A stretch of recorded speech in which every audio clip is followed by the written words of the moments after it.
Nous allons tout de suite vous montrer ces images, cette marche d'hommage à Quentin, ce jeune militant nationaliste qui vient de commencer, de s'élancer à Lyon, parti du 7e arrondissement pour rejoindre le 5e arrondissement, là où Quentin est décédé exactement. Voilà, ce sont des images un peu complexes. On sait que les journalistes ne sont pas, tous les journalistes ne sont pas forcément les bienvenus sur place. On ne tolérera pas le moindre incident, ça c'est le message de la préfète du Rhône qui a donné le là ce matin. C'était très clair. Emmanuel Macron, le président de la République, a également dit qu'il était très important que chacun garde son calme. Je vous propose qu'on se connecte sur place avec notre reporter. Qu'est-ce que vous pouvez nous dire de ce que vous voyez, de ce que vous documentez sur place depuis que cette marche vient de s'élancer en direct de Lyon?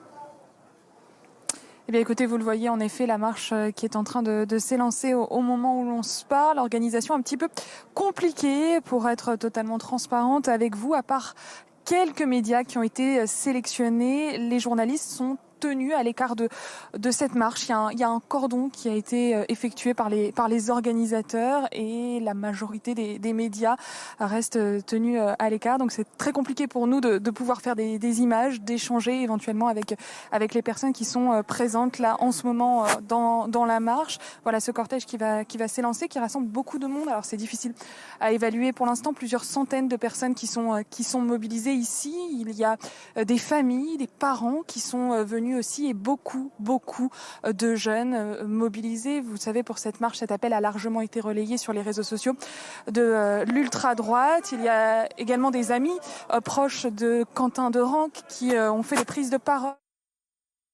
Le lancement de cette marche et voilà une mobilisation qui débute au moment où l'on se parle, très encadrée par un dispositif de sécurité assez important. Beaucoup de forces de l'ordre qui sont déployées pour sécuriser ce cortège, ce parcours de cette marche, 1,5 km jusqu'au lieu où s'est produite l'agression de ce jeune militant nationaliste. Voilà, donc une mobilisation en tout cas pour l'instant qui se déroule dans le calme, une marche assez silencieuse en hommage à ce jeune Quentin Derenque. Merci beaucoup. On revient vers vous dans un instant. Sofiane Aboubaker, vous êtes avec nous, président de l'Union des métiers de la sécurité. Cette marche n'a pas été annulée, monsieur Aboubaker. Le ministre de l'Intérieur a décidé, bien évidemment, de la maintenir. Comment est-ce qu'on sécurise ce genre d'événement? On imagine tout particulièrement, monsieur, que le risque de débordement est très présent et que la flamme peut s'allumer à tout moment.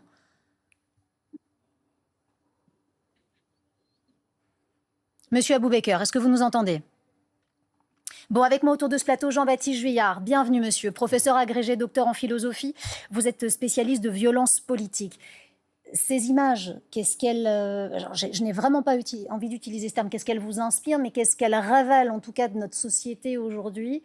Cette marche organisée en hommage à Quentin, qui était militant nationaliste, la famille n'a pas voulu y participer. Tout à fait.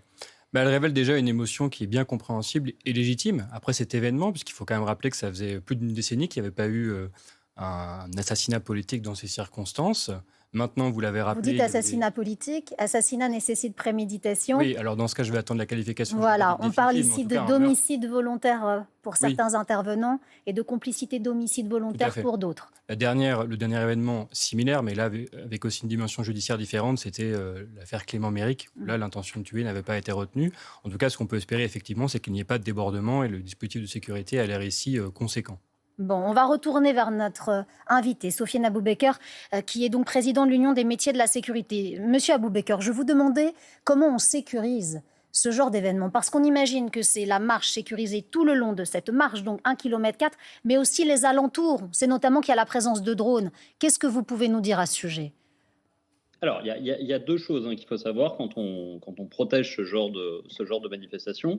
Il y a le service, ce qu'on appelle traditionnellement le service d'ordre des organisations qui organisent cette manifestation, qui ne sont pas des agents de sécurité privés, qui sont des personnes un peu comme monsieur et madame tout le monde, qui appartiennent aux organisations qui organisent justement cette marche et qui vont s'assurer que les manifestants à l'intérieur respectent bien un certain nombre de dispositif de sécurité de base, qu'ils suivent bien le parcours et qu'il n'y ait pas forcément de dispersion. Ça, c'est le côté organisation, manifestation.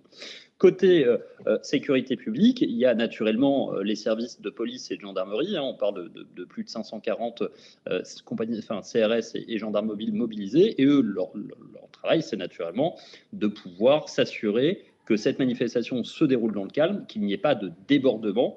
Et dans l'hypothèse où certains groupes souhaiteraient venir ce qu'on appelle au contact, c'est-à-dire souhaiteraient en découdre avec ces manifestants, notamment potentiellement des groupes d'ultra-gauche, eh bien que ces manifestants soient tenus à l'écart et que la manifestation puisse se dérouler dans le calme le plus possible.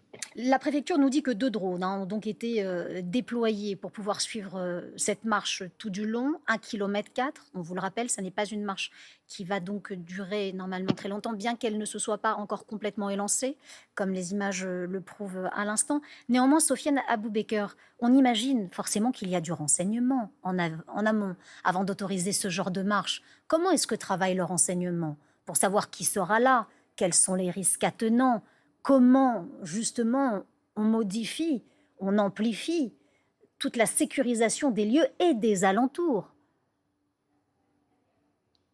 La partie numéro 1 qui est la circulation j'ai envie de dire physique, grosso modo, de la manifestation et de cette marche. Et deuxièmement, effectivement, vous l'avez dit, les services de renseignement. Mais les services de renseignement, ils ne travaillent pas uniquement pour l'organisation de ce genre de manifestation. Ils travaillent toute l'année pour pouvoir surveiller, contrôler ces groupuscules, qu'ils soient d'ultra-gauche ou d'ultra-droite, de façon à assurer globalement notre sécurité nationale et la cohésion de notre nation. Il y a aussi les services des renseignements territoriaux, naturellement, qui sont les seuls, c'est ce qu'on appelait les RG il y a quelques années, qui demeurent sur le territoire et qui, eux, sont des experts locaux. Donc il y a une coordination qui se passe entre les services de renseignement intérieur au niveau national et au niveau local pour s'assurer effectivement que tout puisse se passer dans le meilleur dans la meilleure condition possible. Autant que faire se peut, compte tenu du contexte assez explosif de cette marche. Monsieur, je reviens vers vous dans un instant. Ariane Ferrand, journaliste, contributrice au service débat et idées du monde. Nous voyons ces images de ces marcheurs, on va utiliser ce terme, marcheurs, pour la mémoire de Quentin, ce militant nationaliste, avec cette banderole « Justice pour Quentin », un drapeau français, bleu, blanc, rouge. Cette image, qu'est-ce qu'elle vous inspire ? Je suis un peu mitigée quand je vois cette image. D'un côté, c'est un drame et c'est aussi commémorer la mémoire de quelqu'un qui vient de mourir tragiquement pour des raisons politiques, ce qui est inacceptable. À 23 ans. À 23 ans, donc bon. Mais en même temps, il faut bien voir le profil des gens qui sont dans cette manifestation à laquelle ne participe pas la famille du défunt. Ce sont quand même des groupes d'ultra-droite, avec des mouvances monarchistes, nationalistes, etc.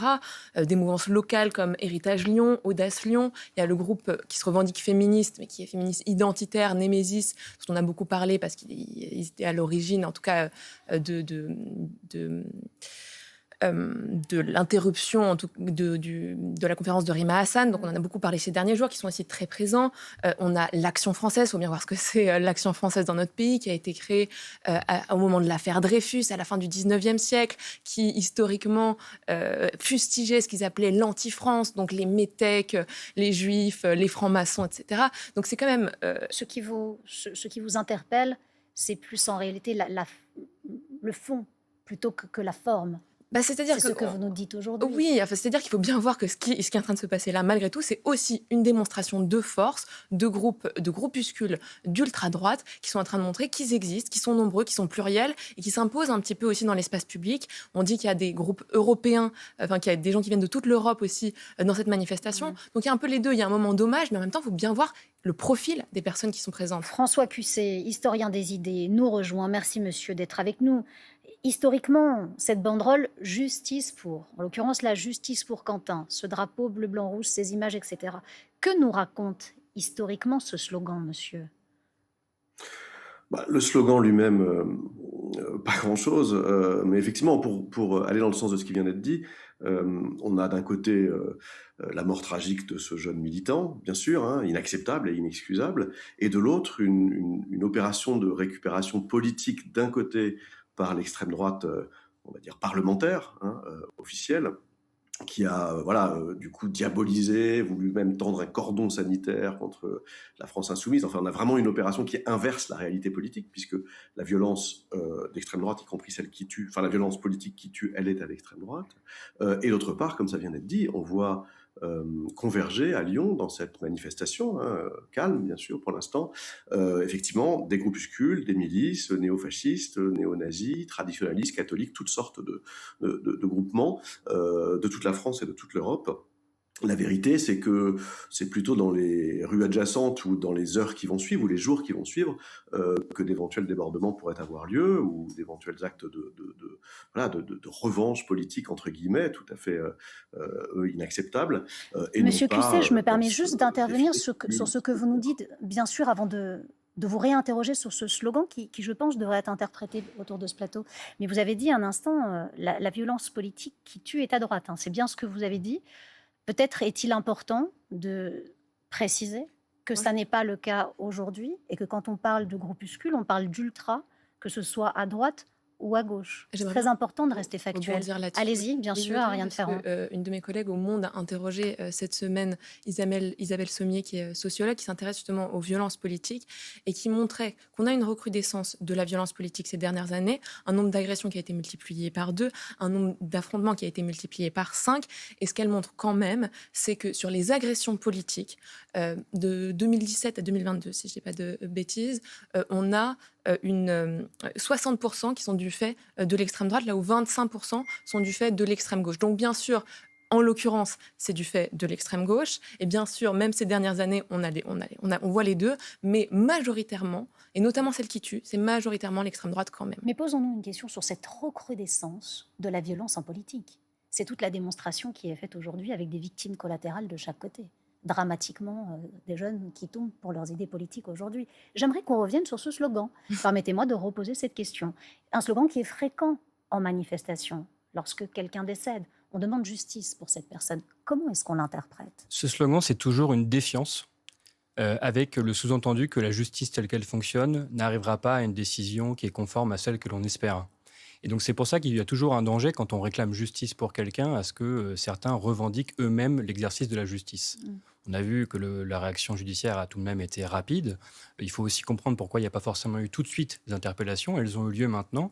Je voudrais revenir sur ce qui a été dit. Il est vrai que les chiffres sont extrêmement parlants, avec effectivement des groupes d'ultra-droite qui ont tendance à exercer des violences contre des personnes, pas forcément contre des militants politiques, aussi des agressions à caractère raciste contre des personnes lambda. Et les groupes d'ultra-gauche se caractérisent plutôt par des actions de destruction des biens. En revanche, la question qui est posée aujourd'hui, c'est pas seulement celle de l'activisme violent des groupuscules d'ultra-droite ou d'ultra-gauche, c'est aussi celle de la porosité entre des partis politiques traditionnels et ces groupes, avec bien sûr la jeune garde, et le fait quand même extrêmement choquant et inédit que des collaborateurs parlementaires soient mis en examen dans cette affaire, ceux de Raphaël Arnaud. Un de Raphaël Arnaud pour le moment. Deux à ma connaissance. Absolument. Alors un qui est justement, qui a été arrêté pour homicide volontaire et un autre qui a été arrêté pour complicité d'homicide volontaire. Ce sont les chefs requis pour le moment. Ce qui est inédit à ma le connaissance. parquet. Inédit effectivement dans notre pays pour le moment. Sur ces images que l'on voit, est-ce que, vous qui êtes aussi spécialiste de ce mouvement, on a du mal à définir les signes distinctifs. Ça avait été un mot d'ordre, notamment des organisateurs de certains groupuscules d'extrême droite qui, on le rappelle, organisent cette marche d'hommage aujourd'hui, de ne pas montrer de signes distinctifs d'appartenance.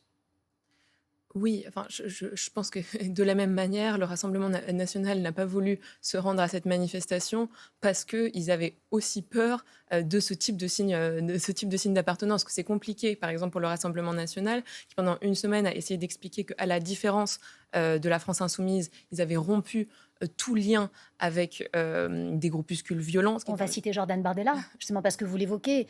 Il a dit « Nous demandons en réalité, sauf situation locale très particulière, strictement encadrée, de ne pas vous rendre à ces rassemblements, ni d'y associer le Rassemblement national. » Exactement. Et l'une des idées derrière, c'est qu'encore une fois, après une semaine où ils ont essayé d'expliquer qu'à la différence de la France insoumise, ils n'avaient pas de lien avec des groupuscules violents, ce qui dans le détail est un petit peu contestable, mais en tout cas c'est leur rhétorique de cette semaine. C'était compliqué pour eux de prendre le risque d'aller dans une manifestation où il pouvait y avoir des groupes néo-nazis, ou en tout cas d'extrême droite assez violentes, avec potentiellement des signes d'affichage, etc.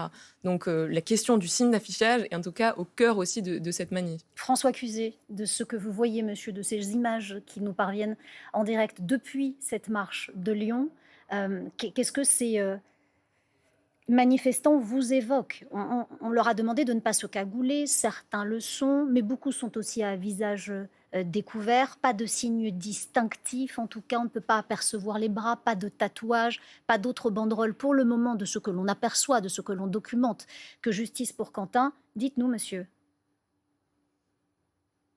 Aussi, aller un petit peu plus loin sur cette question de la porosité entre les groupuscules présents, hein, puisqu'il s'agit bien sûr de tout un ensemble d'organisations qui ont envoyé des gens, et l'extrême droite parlementaire qui, par la voix de Jordan Bardella, s'est donc hier dissocié ou a même appelé à ne pas rejoindre cette manifestation. En vérité, les liens existent. Mediapart a révélé hier, par exemple, que parmi les initiateurs de cette marche, un proche ami de Quentin Derenque, qui était lié au groupe Lyon Populaire, un groupe néofasciste dissous en juin dernier, Vincent Claudin, pour ne pas le nommer, est également collaborateur parlementaire d'une élue du Rassemblement national. Vous voyez, donc les liens, en vérité, existent. De la même manière qu'on a pu souligner les liens qui ont existé entre la Jeune Garde et la France insoumise. Ils existent des deux côtés, mais je dirais que la porosité est plus grande à l'extrême droite, même si l'extrême droite fait sans doute un meilleur travail pour la cacher, pour la dissimuler ou pour s'en dissocier, parce qu'elle est historique, parce qu'elle est ancienne, parce que d'abord idéologiquement il y a une continuité, si vous voulez, alors qu'à l'extrême gauche il y a quand même beaucoup de mouvements et de groupes qui trouvent que la gauche parlementaire, finalement Jean-Luc Mélenchon, il va être candidat au présidentiel sans doute, donc on joue le jeu de l'élection, est critiquable, condamnable et qui veulent pas s'y associer. Il y a une grande porosité entre beaucoup de ces groupes d'extrême droite et d'ultra droite et l'extrême droite parlementaire en France. Si vous nous rejoignez, vous êtes en direct sur France Info, nous suivons en direct de Lyon cette marche qui s'était lancée pour Quentin, plusieurs prises de parole avant que la marche ne commence. D'après le compte X de Justice pour Quentin, plus de 3000 personnes ont répondu à l'appel. Les autorités n'ont pour le moment pas diffusé d'estimation quant au nombre de personnes très présentes. Je vous propose qu'on se connecte donc avec notre reporter sur place. Vous êtes avec nous. Est-ce que vous arrivez à documenter le nombre exact de personnes sur place? Quelle est l'ambiance également actuelle? Est-ce que vous sentez la moindre tension? Alors c'est très difficile d'évaluer le nombre de personnes qui sont rassemblées parce que vous le voyez, le cortège est assez long, plusieurs centaines de personnes en tout cas, c'est certain, a priori au moins 1 millier de personnes qui sont rassemblées ici. Alors pour l'instant, ça reste assez calme. Malgré tout, c'est compliqué pour nous de travailler puisque la grande majorité des médias sont tenus à l'écart du cortège. Certains médias seulement ont été sélectionnés et peuvent accéder au cortège. Mais sinon, pour le reste des journalistes, on doit rester vraiment à l'écart de ce cortège. Donc c'est assez compliqué. Vous parliez notamment des signes distinctifs tout à l'heure avec vos invités. Alors nous, en tout cas, on n'a rien remarqué. La consigne a été assez respectée en ce qui concerne les tatouages. Il n'y a pas de drapeau en dehors du drapeau français qu'on peut voir. Ces banderoles uniquement Justice pour Quentin. En revanche, ce slogan qui est répété depuis maintenant plusieurs minutes ici au sein de la marche par ces personnes qui sont rassemblées, LFI assassin. Alors, vous le saviez, c'était une consigne qui n'ait pas de connotation politique au sein de cette mobilisation. En tout cas, la France insoumise est largement pointée du doigt par les personnes qui sont rassemblées ici, majoritairement des personnes de l'ultra-droite. On l'a dit, beaucoup de jeunes qui sont présents dans cette marche qui se poursuit. Vous l'avez dit, 1,5 km. On va en direction du lieu où s'est produit cette attaque vis-à-vis de Quentin, cette attaque mortelle. Donc 1,5 km de marche, une marche qui s'arrête assez régulièrement. Et voilà, toujours ces mêmes slogans, Justice pour Quentin et LFI assassin qui sont clamés par les manifestants. Et est-ce que pour le moment, vous ressentez une quelconque tension sur place? Qu'est-ce que vous pouvez nous en dire au-delà des slogans qui ont été scandés? Alors pour l'instant, en tout cas, pas de tension particulière. Les forces de l'ordre encadrent le cortège. Les seules tensions qu'on a, c'est avec les journalistes qui, comme je vous le disais, sont tenus à l'écart. Donc c'est vrai que c'est assez compliqué. On est repoussé très régulièrement, en tout cas par le service d'ordre qui organise de l'organisation de cette marche. Donc les tensions qu'il y a, c'est un petit peu avec les journalistes. On essaye, nous, de faire notre travail sur place, de faire des images, mais on est sans cesse repoussé par ce service d'ordre. Donc pour l'instant, ce sont les seules petites tensions qu'il y a, mais la marche, elle se déroule dans le calme, très encadrée par un important dispositif de sécurité ici. Nous reviendrons vers vous dans un instant. Une marche qui s'était lancée il y a un peu plus de 5 minutes maintenant, en hommage à Quentin Derenc, ce militant nationaliste qui est donc décédé à Lyon. Ces manifestants avec une majorité, nous dit-on, de groupuscules d'extrême droite, notamment dans les organisateurs de cette manifestation. Pensez-vous autour de ce plateau que politiquement, parce qu'on parlait juste avant de porosité et de violence politique, y aura-t-il un avant et après Quentin Derenc ? Oui, je pense. Je voudrais revenir sur le slogan qui renvoie à une responsabilité directe de LFI. Je pense qu'il est excessif de mettre tout le monde dans le même sac. À mon sens, il y a plutôt une scission au sein même de la France insoumise. Et on a vu qu'auparavant, certains grands élus en sont partis. Concernant, je dirais, la tentation de bénéficier en partie des actions violentes de ces groupuscules, c'est ce qu'on appelle dans les sciences sociales contemporaines la théorie du flanc radical. C'est-à-dire que dans un mouvement social, on peut quand même bénéficier de ceux qui sont violents, même quand on est modéré. Et je pense que certains élus chez la France insoumise ont pu penser que ça allait leur bénéficier, sauf quand, bien sûr, la limite absolue est franchie, à savoir celle du respect de la vie humaine. Donc il y a quand même une réflexion sur une forme de violence qui peut aussi être précédée par des mots. On a évoqué la brutalisation du discours politique. Alors attention non plus à ne pas restreindre la liberté d'expression en s'interdisant d'avoir un peu de vigueur dans la critique. Ça va être la question, où commence et où s'arrête la violence politique aujourd'hui ? Est-ce que ce n'est pas l'incarnation des drames qui peuvent conduire à la violence politique? C'est la limite absolue qui est celle du respect de l'intégrité des personnes. Oui, il y a un faisceau de facteurs qui peuvent expliquer la montée de la violence.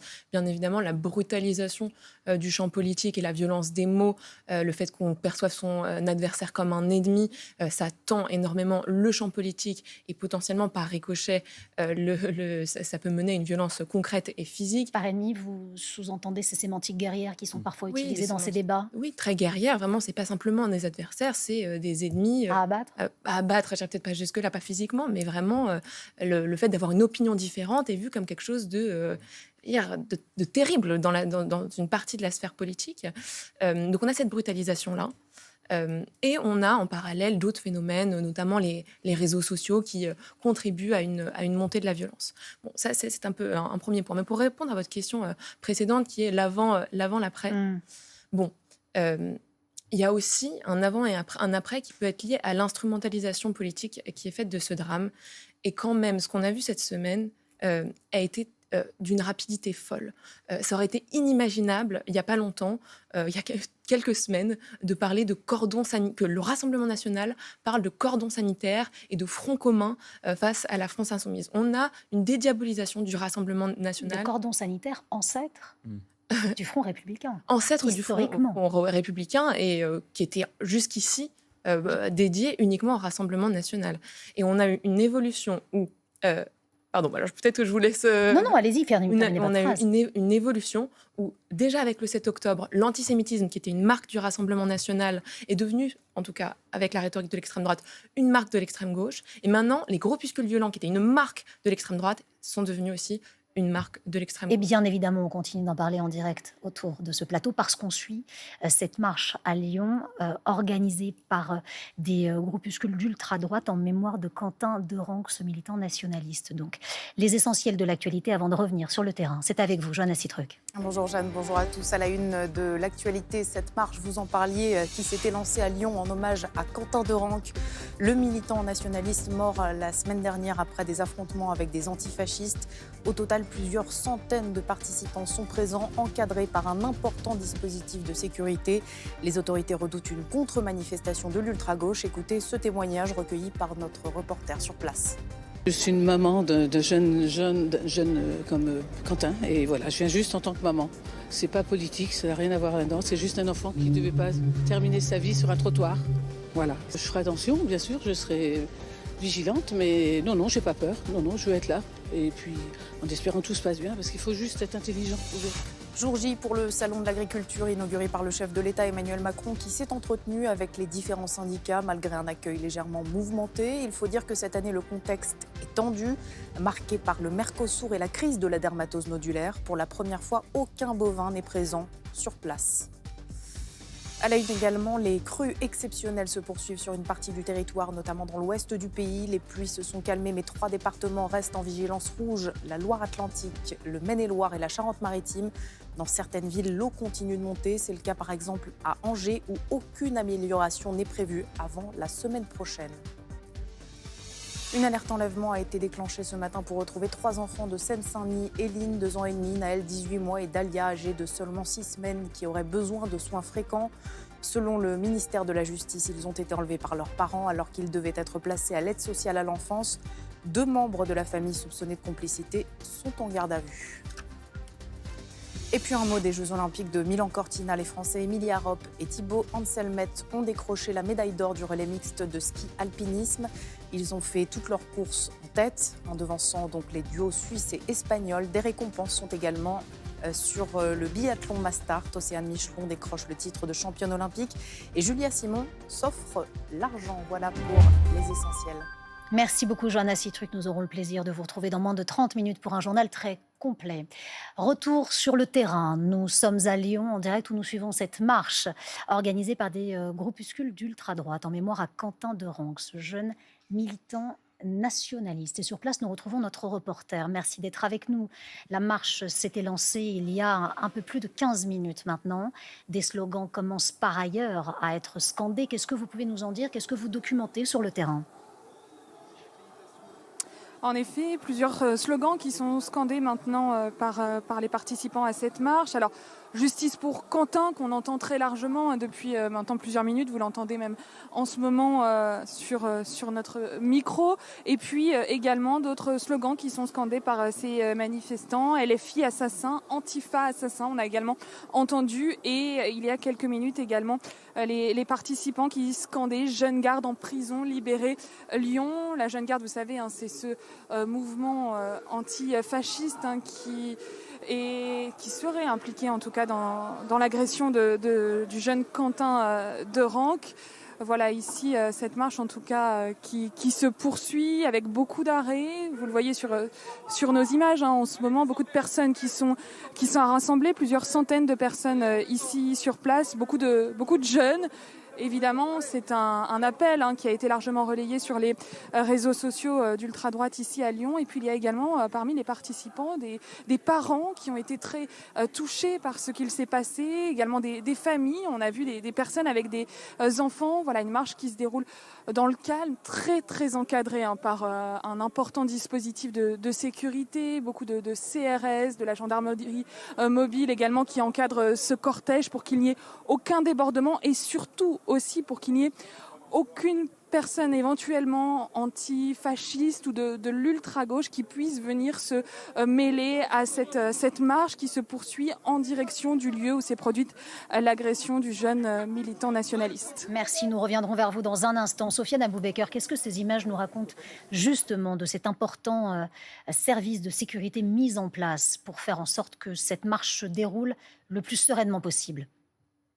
Ce qu'on voit quand même sur vos images, il y a des choses qui sont assez intéressantes, c'est que certains des protagonistes qui font partie de ce service d'ordre portent des lunettes de soleil et des masques chirurgicaux, comme pendant la crise sanitaire. Et ça, c'est sans doute pour éviter qu'ils ne soient identifiés pour certains ou reconnus, soit par les drones des services de police qui couvrent la manifestation, soit par les officiers du service de renseignement qui seront aussi dans ce cortège. Donc ça, c'est quelque chose qui est assez intéressant à noter. Et deuxièmement, là, on le voit, le cortège, il se déroule de façon extrêmement calme. Je pense que les services de CRS et de gendarmes mobiles sont bien mobilisés pour pouvoir éviter que des débordements arrivent, parce qu'encore une fois, le risque numéro 1 ici, c'est l'affrontement entre bandes d'ultra droite et d'ultra gauche, surtout d'ultra gauche, puisque c'est elle qui potentiellement pourrait venir perturber grosso modo cette marche pour des raisons idéologiques. Donc là, pour l'instant, on a un dispositif de sécurité qui fonctionne et qui a été vraisemblablement dimensionné de la bonne façon par le ministère de l'Intérieur. Est-ce qu'on prépare déjà l'après-marche marche au niveau sécuritaire? Est-ce qu'on se dit, bon, une fois que la marche sera terminée, peut-être une fois la nuit tombée, c'est là que ça peut un peu se corser?